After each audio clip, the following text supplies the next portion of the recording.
Bom, gente, deixa eu fazer. No primeiro culto, eu ministrei uma palavra sobre o fim dos tempos, dando algumas direções que eu acredito que são simples, porém extremamente importantes, sobre a preparação que precisamos fazer para este momento que me parece estar cada vez mais próximo, que é o momento de Jesus vir recolher a sua igreja. No primeiro culto eu expus, eu só vou fazer um resumo, que eu quero fazer uma outra reflexão com vocês, mas que a história de que teríamos terremotos, que teríamos pestes, ao longo da história isso sempre aconteceu. Ao longo de todo esse período que vivemos, vimos muitas vezes coisas que para nós parecia que Jesus estava voltando. Era pai contra filho, era ganância, violência, fora sinais. Porém, eu não sei se você reparou, de uns meses para cá, o intervalo desses sinais diminuíram. Eles sempre aconteceram, mas os intervalos dos fatos, me parece que eles diminuíram, o que pode estar indicando, sinalizando o momento em que Cristo vai retornar para buscar sua igreja. Se olharmos o que aconteceu somente neste ano, nós vamos ver que pelo menos acende uma luz de alerta na nossa mente, para fazermos uma manutenção na nossa fé, para estabelecermos para nós um ambiente saudável, para buscarmos uma proximidade com os valores e os princípios de Deus. Eu acho que vale ressaltar a seca que estamos enfrentando na Amazônia, a guerra sem precedentes, pelo menos naquela região, e tantas outras coisas que nós estamos vendo acontecer em intervalos tão pequeninos. Eu acho que vale preparar a igreja, vale todos os dias fazermos a nossa oração, dando um indício ao mundo espiritual que estamos preparados para o retorno de Cristo. Mas pautado nisso, eu quero fazer uma reflexão com vocês de um texto muito conhecido. É a história do filho pródigo. Eu acho que ela tem muito a ver com esse momento. Coloca para mim na tela, por favor, Evangelho de Lucas, capítulo de número 15. Eu vou ser breve, até porque minha voz já foi.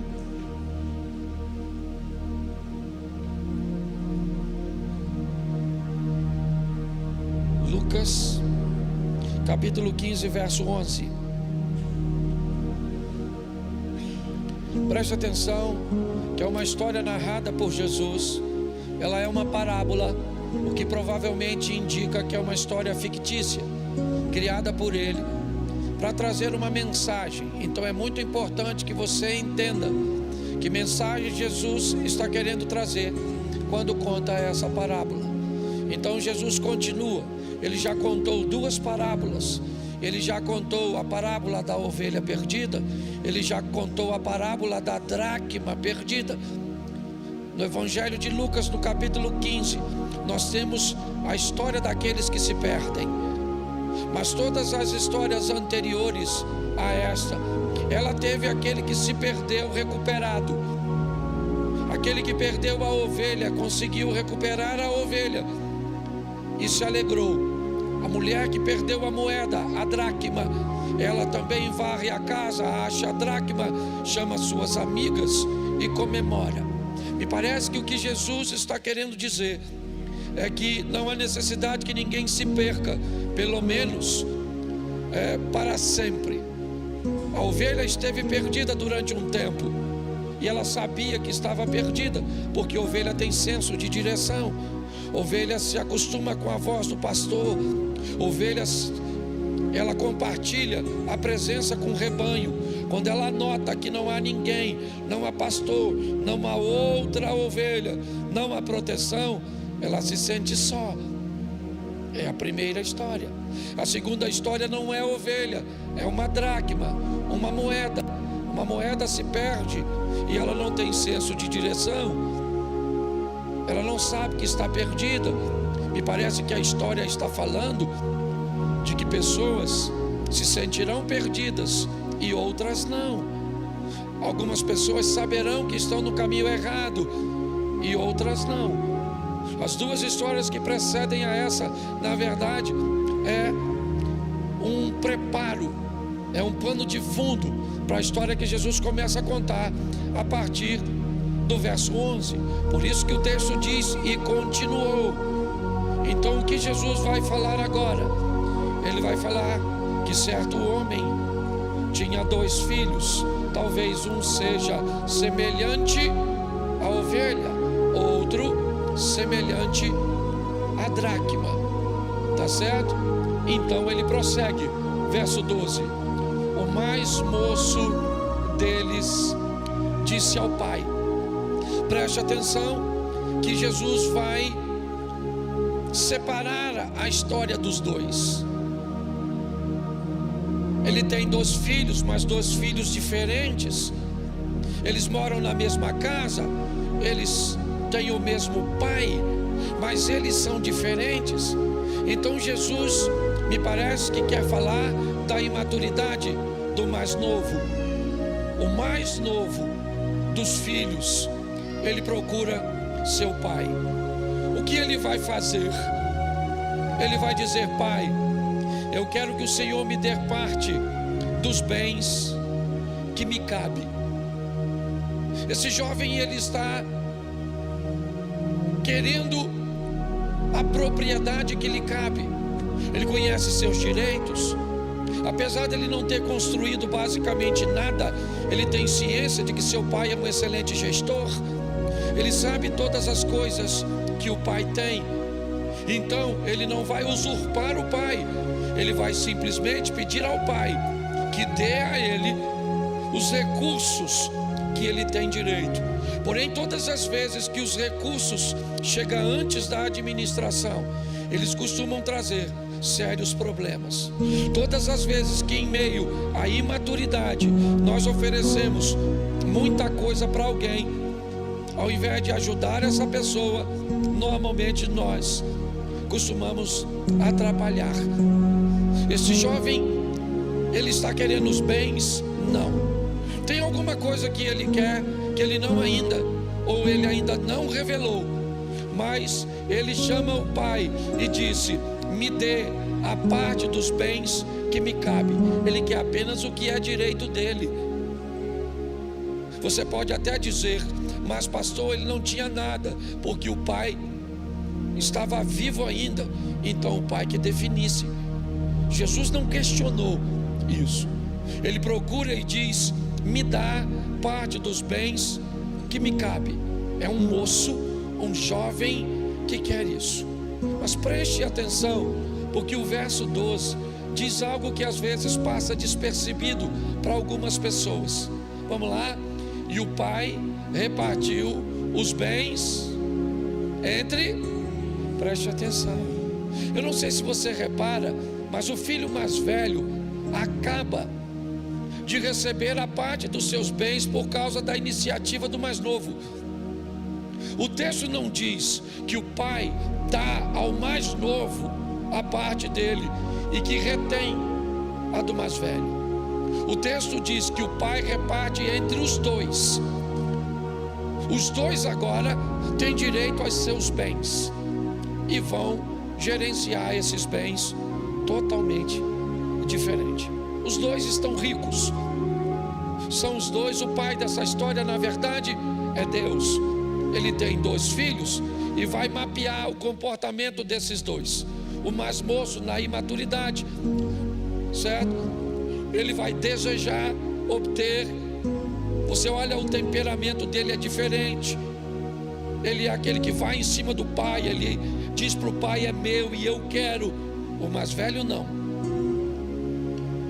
Ele recebe por causa da iniciativa do mais novo.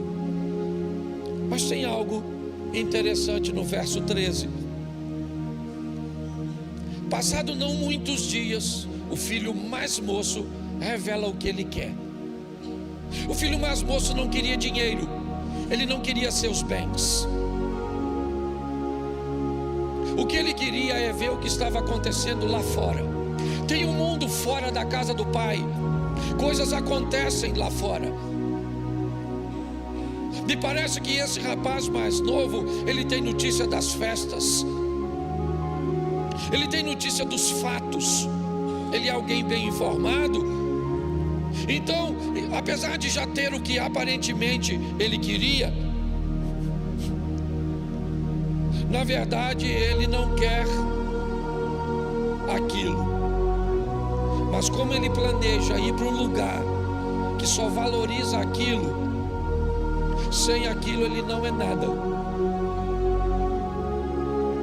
Ele quer os bens para sair da casa do pai, porque na casa do pai ele não precisa dos bens, tudo é dele. Então por que ele não vai sem os bens? Porque para onde ele planeja ir, vão avaliá-lo por seu camelo, vão avaliá-lo pela sua túnica, vão avaliá-lo pelos recursos que ele tem. Na maioria dos ambientes, as pessoas são tratadas como especiais pelo que elas têm. Que carro você anda? Qual é a marca que você veste? Posso olhar seu relógio? Porque preste atenção, quando o ambiente que você está inserido te trata como especial pelo que você tem, significa que você não é especial. Especial é o que você tem. Basta que você não tenha mais, que não há nada de especial em você. Se você, para se sentir especial, você tem que ter alguma coisa, significa que você não é especial. Especial é o que você tem. Essa é a grande verdade. Esse menino precisa de dinheiro, sim, ele precisa dos bens, porque ele quer ir embora da casa do pai. E é isso que ele faz. Ajuntando tudo que era seu, partiu para uma terra distante. Ele quer um distanciamento da casa do pai, sim, do poder do pai, da opressão do pai, porque é assim que muitos veem os limites que o pai estabelece. Não é de hoje que nós estamos vivendo num contexto onde remover, certo, a autoridade é algo que está sendo implantado na cabeça de uma geração. O que é que estabelece limite? Professores, vamos tirar a autoridade deles. O que é que estabelece limite? São policiais, eles vão fazer, certo, algumas apresentações no ambiente de mídia, onde comparam um bandido e um policial ferido e vão perguntar à sociedade quem deve ser socorrido primeiro, e a grande maioria vai votar no meliante ao invés.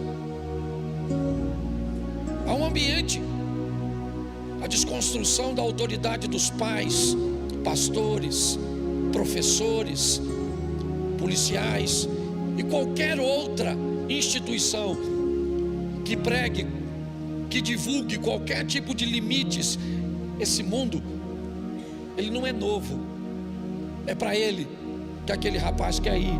Uma terra distante, longe dos valores do pai, longe do amor ao próximo, perto do sexo com o próximo.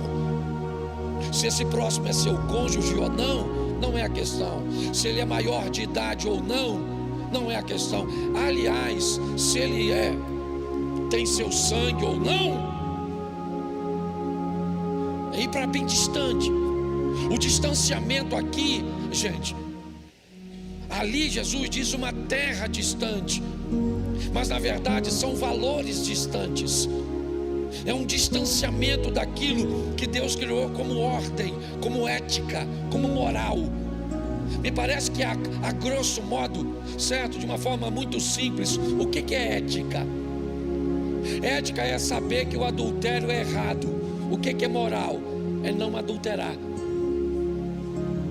Ética é saber que está errado. Moral é não cometer o erro. É assim que funciona.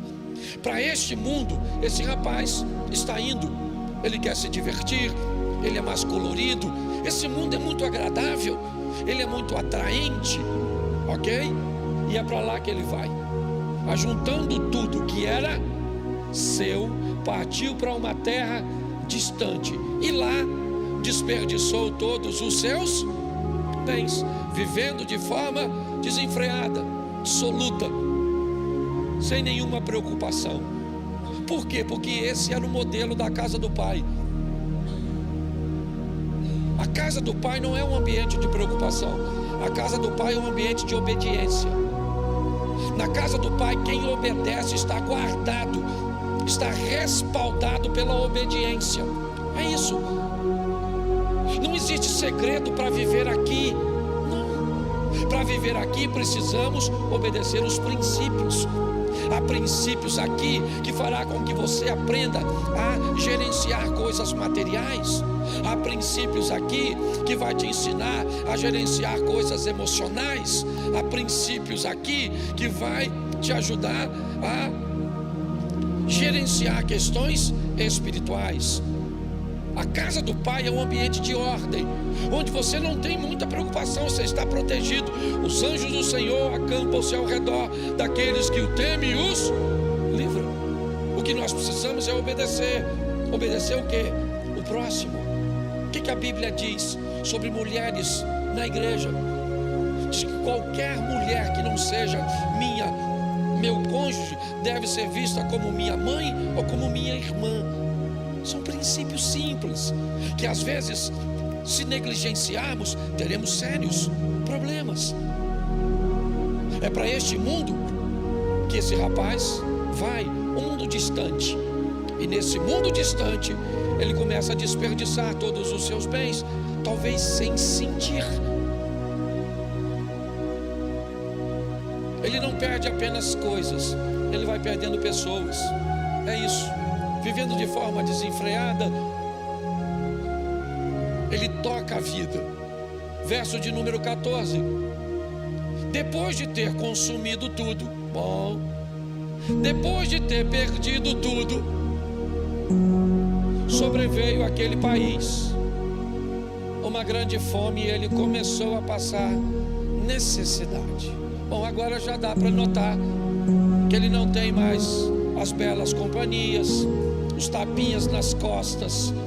Agora não, agora as pessoas vão embora. Já aconteceu isso contigo? De ver pessoas atravessarem a rua para não encontrar com você? Quando o momento desafiador chega? Porque é assim que funciona. Quando a necessidade aparece, cadê as pessoas que andavam com ele quando ele tinha? Esses são os valores do mundo lá fora. Aprenda uma coisa nessa vida: mais de 90% das pessoas que vão cruzar seu caminho ao longo de sua vida não gostam de você, gostam do que pode ter de você. A grande verdade é essa. Eu falo isso por onde eu passo. Sabe o que vai sobrar daqui a uns anos? Minha esposa, meus filhos, netos, se eu conseguir cultivá-los. Aliás, se eu vir aqui falar alguma coisa que você não gosta, no próximo culto você pode não estar mais aqui e estar frequentando em outra igreja. Porque eu tenho descoberto uma coisa: a maioria das pessoas, elas não gostam do que você fala, elas só se identificam com aquilo que você está falando. É uma identificação. É como se eu também falaria isso. Então, se você falaria isso, você continua perto de mim, porque eu disse exatamente o que você gostou. Mas se eu começo a criar um problema para você, automaticamente muitos, ao invés de mudar de postura, vão mudar de ambiente. Nesse ambiente não tem vitória. O texto diz, ele começa a passar necessidade, e ele está, dá uma olhadinha porque Jesus vai piorar a situação do jovem. Verso 15: então ele foi pedir trabalho a um dos cidadãos daquela terra, e este mandou para os seus campos, a fim de cuidar de... É uma humilhação o que Jesus está fazendo. Jesus está contando uma história para judeus. Eles não criam porcos, eles não comem porcos. Aliás, eles não se relacionam com quem faz isso. O que Jesus está dizendo é que o filho mais novo tomou decisões tão ruins que o que sobrou para ele foi um indivíduo que deu para ele o emprego mais humilhante, a condição mais degradante. Por quê? Porque o filho está perdido. Ele está perdido. Lembra? Ele é a ovelha de Lucas 15. Ele está perdido, ele está sozinho. E nesse ambiente, na terra distante, cuidando de porcos, olha o que Jesus diz que vai acontecer. Ali ele desejava alimentar-se das alfarrobas que os porcos, mas ninguém lhe dava. Preste atenção. Agora Jesus humilhou, cara. Se o porco não era algo importante para um judeu, Jesus está dizendo que o porco comia e ele ficava com fome. O que significa que o porco, na história, é mais importante do que ele. Quem é esse cara? Ele é o jovem, ele é o moço, filho de Deus, viu, gente? O pai dele é Deus.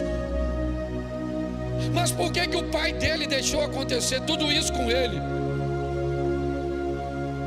Não deixou nada. Não deixou. Você quer saber por que Deus deixou você casar com esse homem? Você quer saber por que Deus deixou você casar com essa mulher? São essas suas perguntas de verdade? Você quer saber onde Deus estava quando você se casou? Você quer saber onde Deus estava quando você entrou nessa sociedade? É isso? Eu vou falar para você, Ele estava onde sempre esteve, no controle de todas as coisas, e te sinalizando, porque a maioria de nós entramos num buraco que sabíamos que estávamos entrando. Talvez por haver muitos recursos na época, nós não conseguíamos ver, certo? É simples. Eu moro aqui, Xerém, sempre morei. Esse rio que passa na vila, ali nós tomávamos banho lá perto da represa. Tínhamos uns 4 ou 5 meninos, e nós tínhamos algumas máximas muito importantes para tomar banho de rio. Primeiro, se o poço era novo, nenhum dos meninos mergulhava assim que chegava. Havia sempre um reconhecimento, principalmente se a água tivesse turva. Não interessa se o poço era novo ou não, todas as vezes posterior a uma tempestade, nenhum dos meninos mergulhava também. Sempre aprendemos que todas as vezes que chovia muito, o volume da água escondia pedras que sempre estiveram lá, mas que naquele momento não eram vistas. Pastor, o que o senhor está querendo dizer? O que o senhor está querendo dizer? Eu estou querendo dizer que dependendo do que esteja na sua mente, dependendo do seu nível de desejo naquele momento, de emoção naquele momento, ele pode encobrir coisas que sempre estiveram ali, mas você não teve o cuidado, ao invés de mergulhar, de entrar na água com um pouco mais de cuidado, buscar, mesmo que não estivesse vendo, buscar uma maneira de tatear para ver se não havia um obstáculo, uma pedra que, se você mergulhasse de cabeça, poderia quebrar seu pescoço. Mergulhe de cabeça na igreja, sem conhecer pessoas, e já já você está desviado. Mergulhe de cabeça em amizades e confie em pessoas sem observar, e já já você não quer mais amigos. Faça sem ter o cuidado para você ver. Muitas pessoas casam errado porque é paixão, é desejo. O que é isso? Isso é volume. Todas as vezes que os recursos são muitos, ele sobrepõe os defeitos, as crises. É mais ou menos assim. É nesse ambiente que ele perde tudo. Ele é filho de Deus, ele já esteve na casa, nos valores, nos princípios, mas agora ele está no fundo do poço. Mas no fundo do poço, verso 17, então caindo em si. Psicólogos dizem, e profissionais da área emocional dizem que a maior queda que um ser humano pode ter é em si mesmo. Por quê? Porque a percepção precede a mudança. Você nunca vai mudar se você não perceber que precisa de mudança. E quando você percebe que precisa de mudança, você vai encarar duas fases. Primeiro, a fase da desculpa. Quando você sente que precisa mudar, você olhou para si mesmo e descobriu, certo? Que tem algumas coisas em você que precisa mudar. Então, você pode criar uma desculpa para não mudar. O que era uma desculpa? Presta atenção. Quando eu vou descobrir, eu estou tirando de cima. É mais ou menos assim.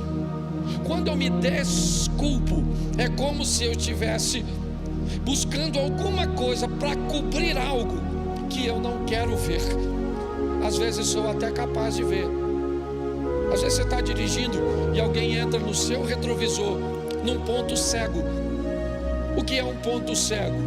É um ponto no seu retrovisor, cujo qual, mesmo que você esteja olhando, ele não é capaz de alcançar.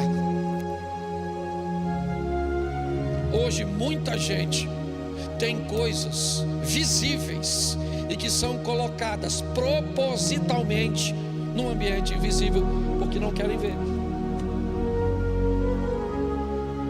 Quando você percebe, ou você se desculpa ou assume responsabilidades.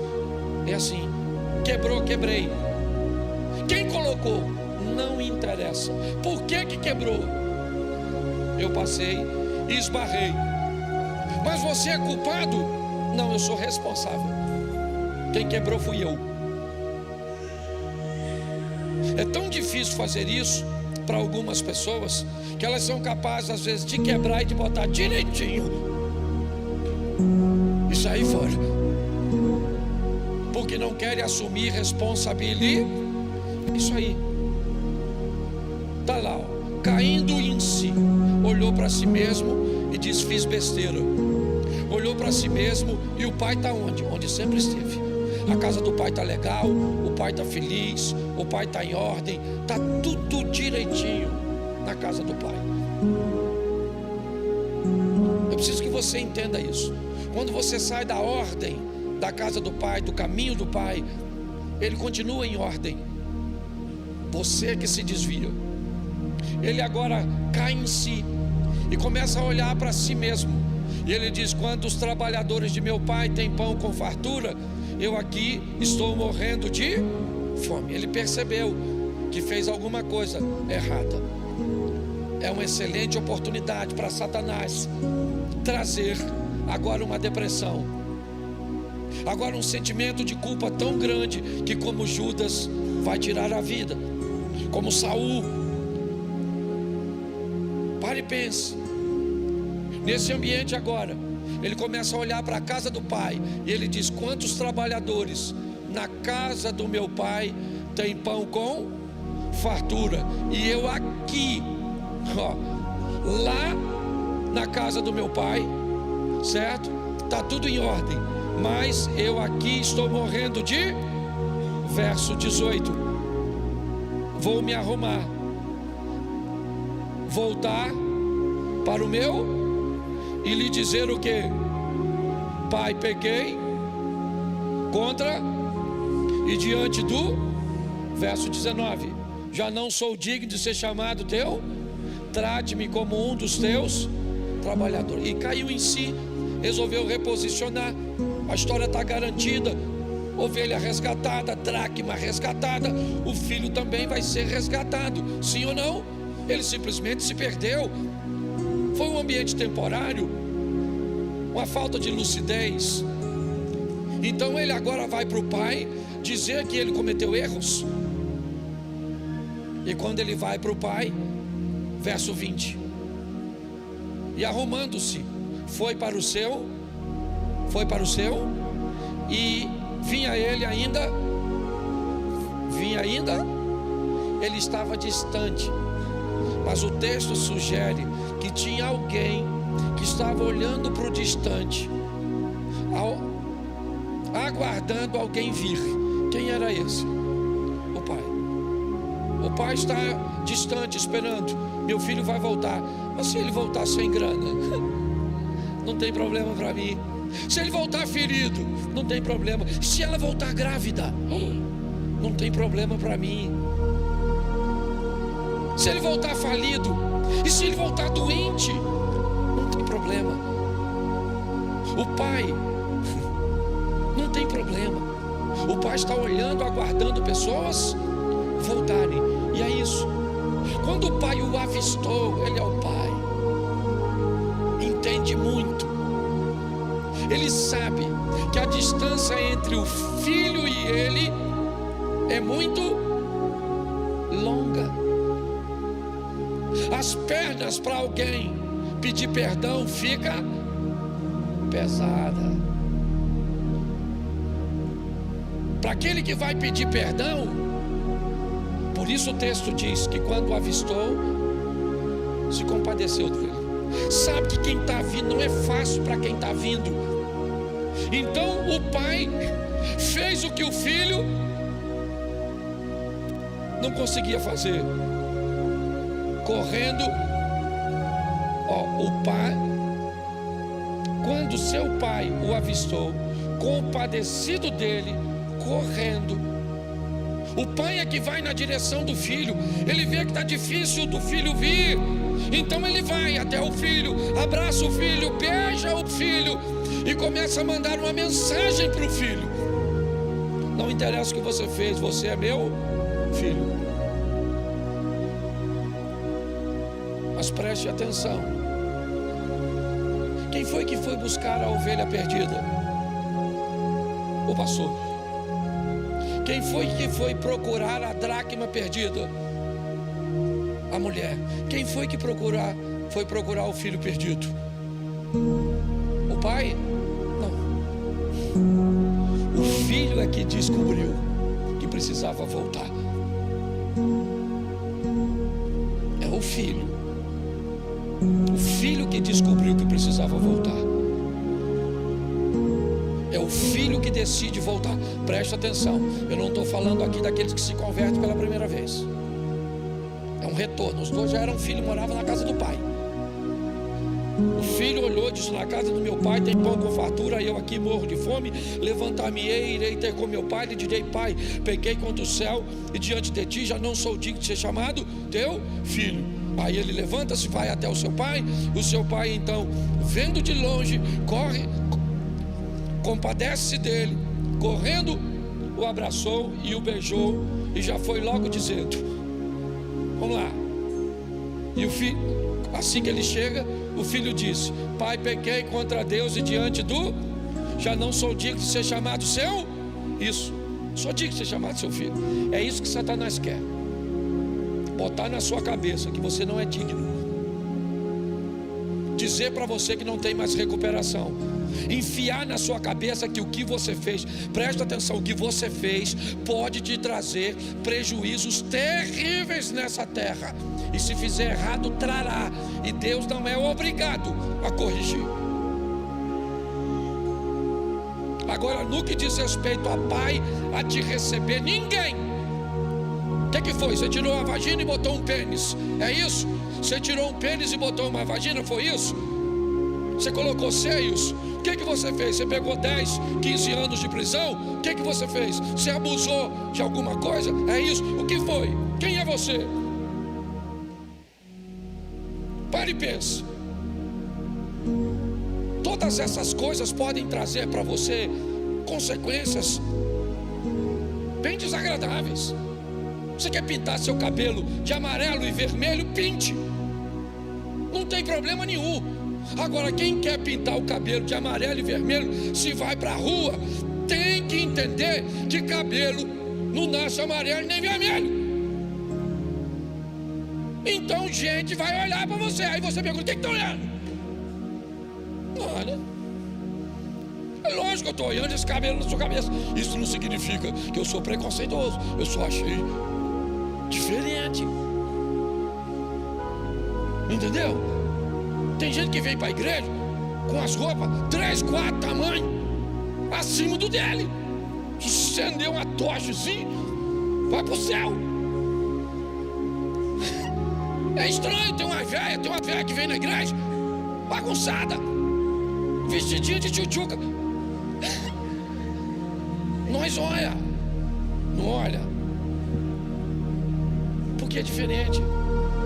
Não tem problema nenhum você querer ser diferente. E se você quer ser diferente, eu já falei isso aqui, minha mulher chegou esses dias em casa, já faz um tempo: Cláudio, essa igreja tá uma bagunça. Eu falei: que garoto, pastor, sou eu. Cuidado. Como assim bagunça? Tá tudo certinho. Você não viu, não? Eu falei: o quê, garoto? Tinha uma menina com cabelo azul. Ela pintou azul e as pontas, eu acho que era amarelo. Cabeladinho assim. Achei mó barato. Olhei, porque destaca, nós estamos aqui, né? Falei: Jesus, olha ali. Aí ela falou: menina, você não viu uma menina com cabelo azul, com as pontas amarelas? Falei: vi. Você não fala nada não, Cláudio? Eu falei: o que você acha? Eu falei: eu não sei, querida. Seu cabelo é louro? Seu cabelo é amarelo? Louro? Eu quero saber se seu cabelo é louro. Você não tem cabelo preto? Então você pintou de louro, o menino pintou de azul, outro de amarelo, outro de vermelho, outro, cada um pinta do jeito que quer. Aí ele vai dormir, vai perturbar outro, acabou o culto. Satanás querendo usar os de casa. Então eu não sei o que você fez. Deixa eu falar uma coisa pra você. Aqui ninguém, deixa eu falar uma coisa pra você. Ninguém pode te acusar de nada. Tem gente que fez umas coisas muito piores que você. E se Deus começar a revelar, acabou o culto. Tem gente que parou até de olhar pra mim. Não pode olhar, que eu não tenho esse dom de revelar, senão eu até sei do que você faz, mas é fofoca, não é revelação. Falo mesmo. Não guardo dinheiro, vou guardar segredo. Tá certo? Então ele vai falar com o pai. O pai facilita tudo. Ele diz para o pai: pequei contra o céu e diante pequei contra Deus e diante do... É que essa tradução é outra. Já não sou digno de ser chamado seu. Fala assim: eu sou filho. É isso aí. Não interessa o que você fez. Para com essa palhaçada de eu não me sinto digno. Então vai pro inferno. Poxa, não sei o que você fez. Eu sei que você é filho de... E pronto, se as pessoas acham, se concorda, se não concorda, se entende o modelo, se não entende, isso é entre você e seu pai. Ele foi lá e falou. O que o pai falou no verso 22? O pai, porém, disse aos servos: tragam depressa melhor e vistam nele, põe um anel no dele e sandália nos... Olha o verso 23. Tragam e matem o bezerro gordo, vamos comer e festejar. Por quê? Porque este meu filho estava e reviveu, estava perdido e foi. E aí, meu filho, começou uma festança. Só um rastapé, fazendo uma festança danada, sim ou não? O filho perdido foi achado. Mas aí o filho, aí a história troca de filho, tem outro filho. Pensa num troço difícil, é filho. Ora, o filho mais velho, ele saiu da casa, sim ou não? Ele continuou em casa, ele estava perto do pai, mas longe dos valores do pai, está assim de gente.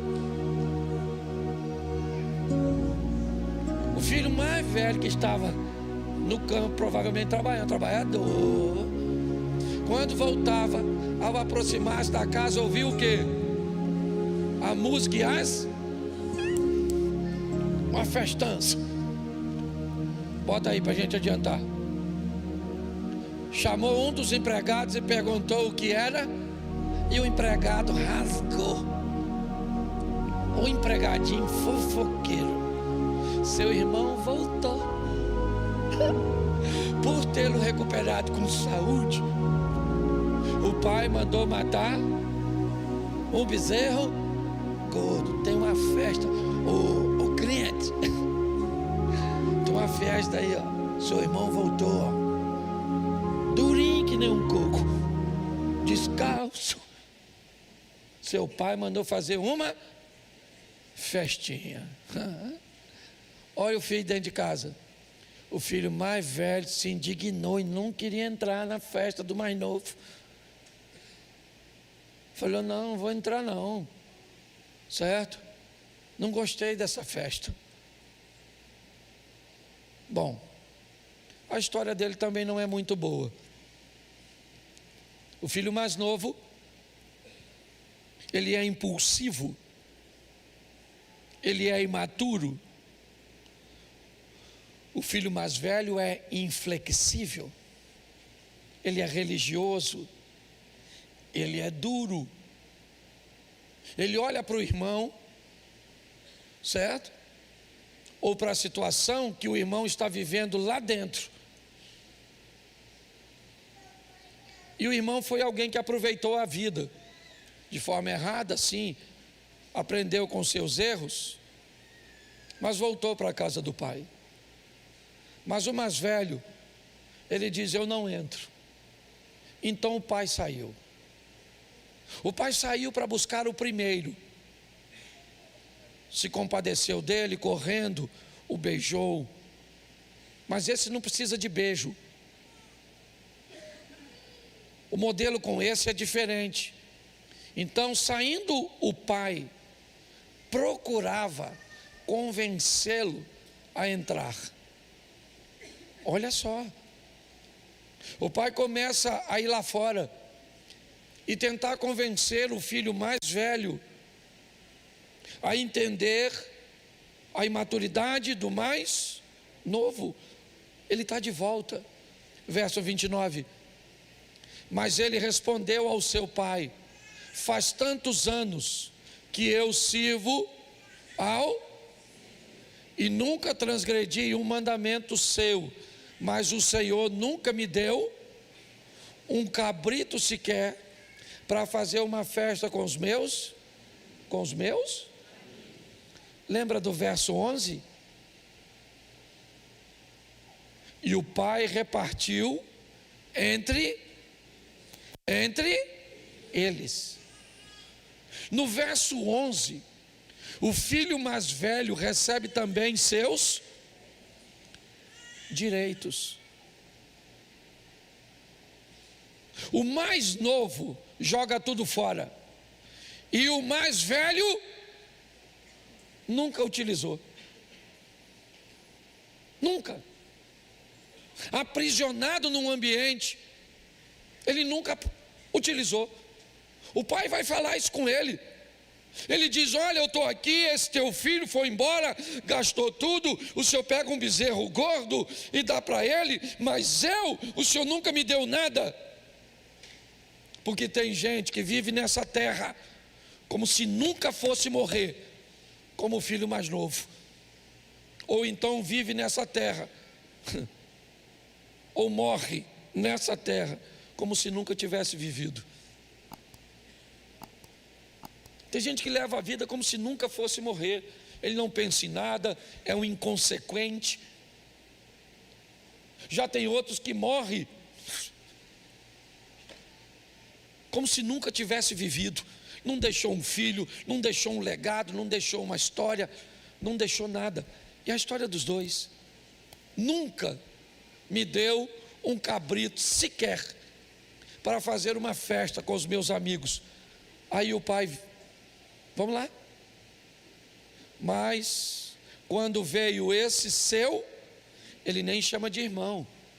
Seu ódio é tão grande pelo garoto, que teve coragem de fazer o que ele nunca fez, de ir onde ele nunca foi, de sofrer o que ele nunca sofreu. É assim, a vida é desse jeito. Tem gente que vai quebrar a cara, mas viveu, sofreu, aprendeu, casou, divorciou, faliu. É assim que funciona, mas aprendeu. Tem outros que nunca teve a coragem de viver. Beleza, desde que você entenda seu modelo. Ele disse: veio esse seu filho que sumiu com os bens do Senhor, gastando tudo com prostitutas, e o Senhor mandou matar o bezerro gordo para ele. O que o filho está dizendo é uma injustiça, o Senhor premiá-lo e eu nunca ganhei nada. Ah, é? É isso? É o que ele está dizendo. Ele foi lá, viveu tudo isso e eu nunca vivi nada. Verso 31. Então o pai lhe respondeu: meu filho, você está sempre comigo e tudo que eu tenho é, e se você não usou, o problema é de quem? Seu.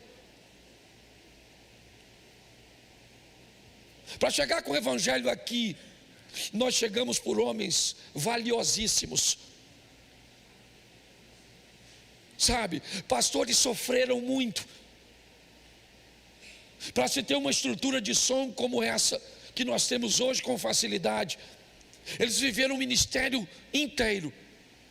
Hoje eu estou como presidente do Conselho de Pastores do Rio de Janeiro. Menos de 2% dos pastores têm a estrutura. Igrejas têm a estrutura que nós temos. Para os caras chegarem e nos trazerem até aqui, porque foi eles que nos trouxeram.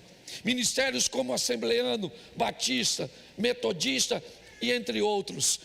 Eles cavaram e construíram uma história para nós chegarmos aqui. Então eu não culpo eles, não. Eles utilizaram o que tinham à mão, mas praticamente mataram a igreja no que diz respeito à vida com Deus, a construir uma vida com Deus sadia, sabe? Porque se não sabe lidar com a televisão, ela é pecado. Se não sabe lidar com teatro, ele é pecado. Se não sabe lidar com músicas, elas são pecados. Esse ambiente construiu a história do filho mais velho, que sempre teve tudo, e nunca usou nada. Essa é uma história de extremidades. O que a Bíblia está querendo dizer é: meu filho, viva com equilíbrio aqui dentro, não precisa ir lá fora. Meu filho, tira essa religiosidade de você. Eles não fizeram por mal, não, sabe? Lembra de seu pai? Meu filho não vai lá fora, meu filho não vai lá fora, meu filho não vai lá fora, meu filho não vai lá fora, porque o velho do saco está lá. Lá está o boi da cara preta. Porque se eu não consigo manter você aqui dentro, eu crio um perigo lá fora para manter você aqui. Não é assim que funciona.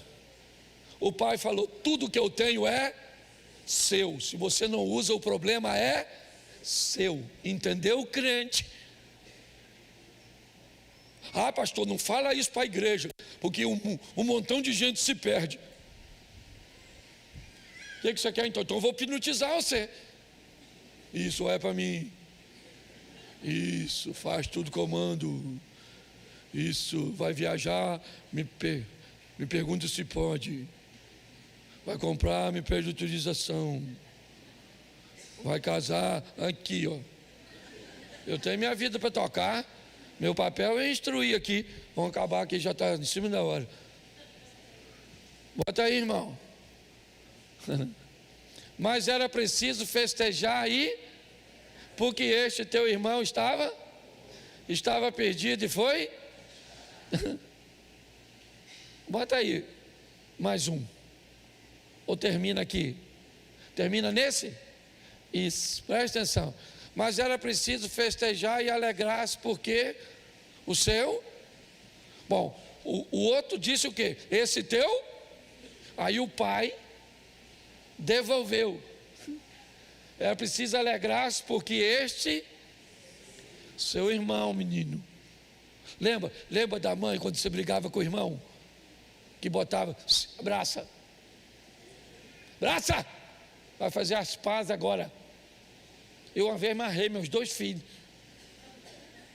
Brigava tanto que eu falei, você quer ver? O meu acorda, falei, abraça o outro.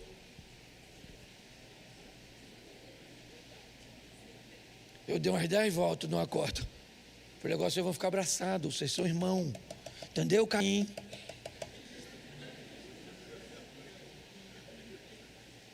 Nunca mais brigaram. Deu uma agonia nele, menino. Quase que o menino passou mal, para até eu desenrolar tudo. Quase que tive que levar ele para o médico. Então deixa eu falar uma coisa para você. Se você não sabe usar a liberdade que Deus te deu, isso não é problema meu. Entendeu? Estou cansado de falar isso. Eu entro na internet e o cara diz assim: homem casado não pode ter amiga mulher.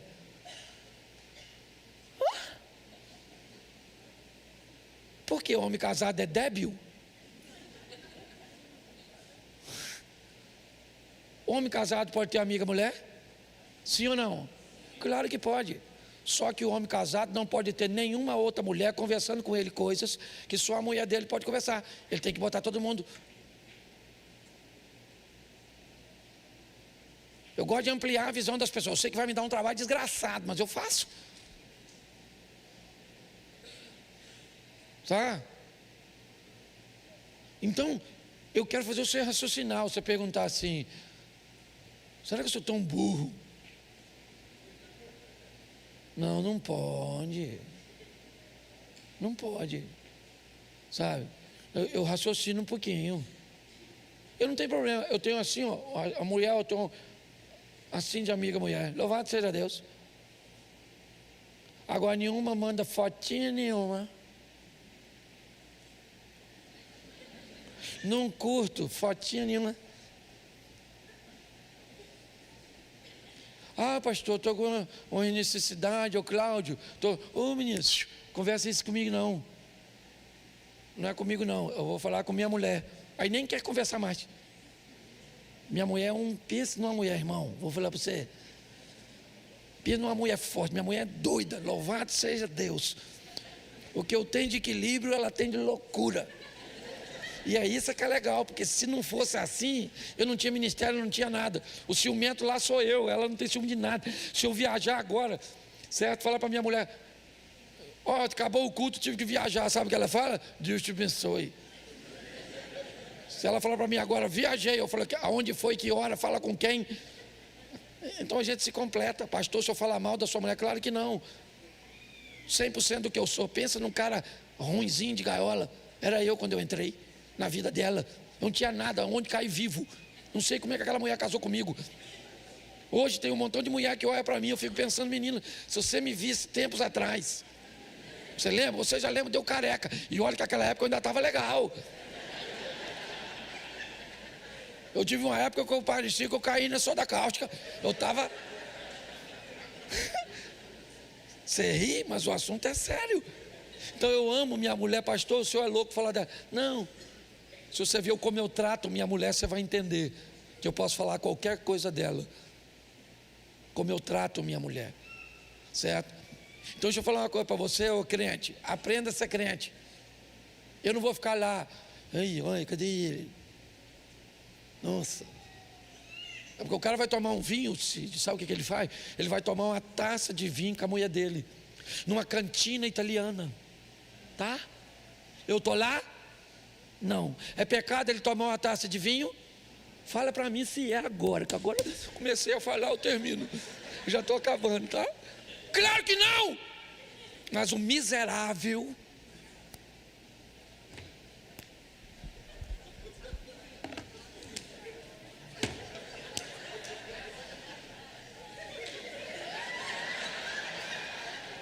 e posta aí o pastor que não bebeu, não estava na cantina e nem fez amor naquela noite, o que ele fez? O miserável. Aí vem assim de crente, olha lá, pastor, viu o sangue aqui. Aí eu falo, Senhor, dá ele de presente para o Satanás. Então eu não vou cercear pensamento de ninguém, meu irmão. Aprenda a ser marido, aprenda a ser mulher, aprenda a ser filho, aprenda a respeitar as pessoas, aprenda a viver com Deus. Você faz parte de uma igreja que tende a amadurecer pessoas. Você está entendendo? Não joga a sua responsabilidade em cima de mim. Seu nome está rolado com o meu. Todas as vezes que você faz uma sem vergonha, aí vem.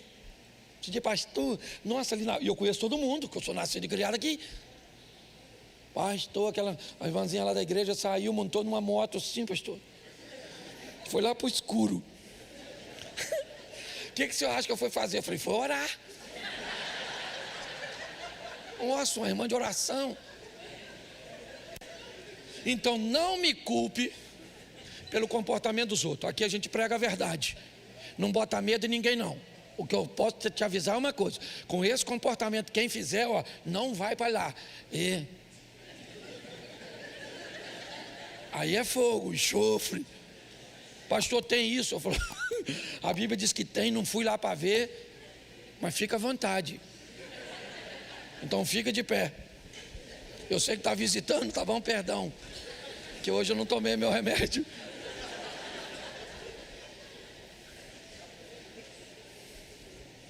Feche seus olhos. Pai, muito obrigado.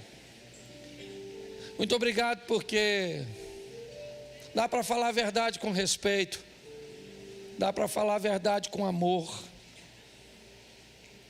Dá para falar a verdade sem tirar a dignidade de ninguém. Toma cada um de nós, Senhor. Costumamos às vezes ressaltar o defeito dos outros, para que Ele encubra o nosso. Ajuda-nos, ó Deus, a vivermos dentro dos Teus princípios. Somos filhos, às vezes perdido fora de casa, às vezes perdido dentro de casa, mas somos Teus. Ensina-nos a não jogar fora tudo aquilo que o Senhor nos deu, mas ensina-nos a fazermos uso de forma equilibrada daquilo que o Senhor nos concedeu. Leva-nos aos nossos lares, às nossas famílias, para vivermos de forma extraordinária. Que tenhamos uma semana, Senhor, de boas notícias, uma semana de bons negócios, uma semana onde veremos a Tua mão agindo em nosso favor. Que o grande amor de Deus, nosso Pai, a graça de nosso Senhor e Salvador Jesus Cristo e as doces consolações do Santo Espírito de Deus seja para com todo o povo do Senhor, e todos digam